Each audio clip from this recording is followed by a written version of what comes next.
Tahun lepas aku ada upload satu status. Aku cakap passion tu kita tak dapat income tak apa, tapi kita buat sebab kita minat. Sebenarnya benda tu silap. Kita akan gagal. Kita selalu dengar orang cakap dekat kita, kalau kita nak berjaya dalam hidup ni, kita kena buat apa yang kita suka. Dalam maksud yang lain, kita kena follow your passion. Sebenarnya kalau kita follow passion kita, kita akan gagal. Kalau kita tak faham betul-betul maksud passion tu. You have to have a lot of passion for what you're doing, and it's totally true. And the reason is because it's so hard that if you don't, any rational person would give up. Passion ni dia bukannya sekadar kita buat apa yang kita suka. Cuba bayangkan setiap hari kita kerja, kita buat apa yang kita suka tu. Kita tak tengok progress dia, kita tak tengok result dia, kita tak ada plan. Kita just buat je. Hujungnya apa yang kita dapat? Kita tak akan dapat apa-apa. Yang kita akan dapat hanya kepuasan diri sendiri saja. Berdasarkan pengalaman kecil aku pernah bekerja, berniaga, aku dapat simpulkan yang passion ni ada 3 elemen.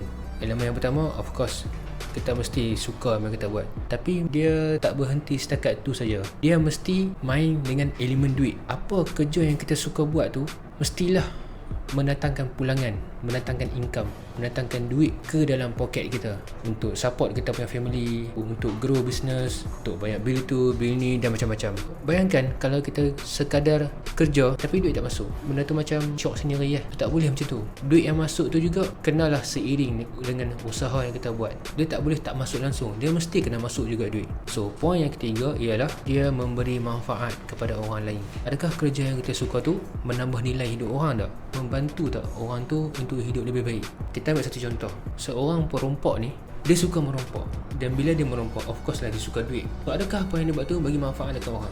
Tak. So itu bukan passion, itu menyusahkan orang.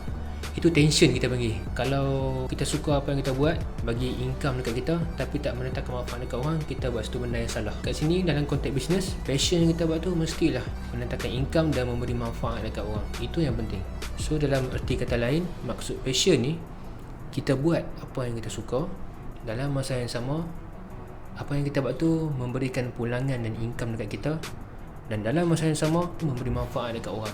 Cuba check balik, adakah kerja yang kita kata passion tu cukup 3 elemen ni? Kalau tak cukup, something wrong. Kita kena cari sampai cukup. InsyaAllah kalau kita faham maksud passion ni, cukup 3 benda ni, apa yang kita buat tu InsyaAllah betul, dan InsyaAllah pasti akan berjaya. Pastikan kerja yang hampa buat tu adalah passion hampa. Kalau kita tak jumpa apa yang kita passion ke tu, kita akan jadi tension. Adios.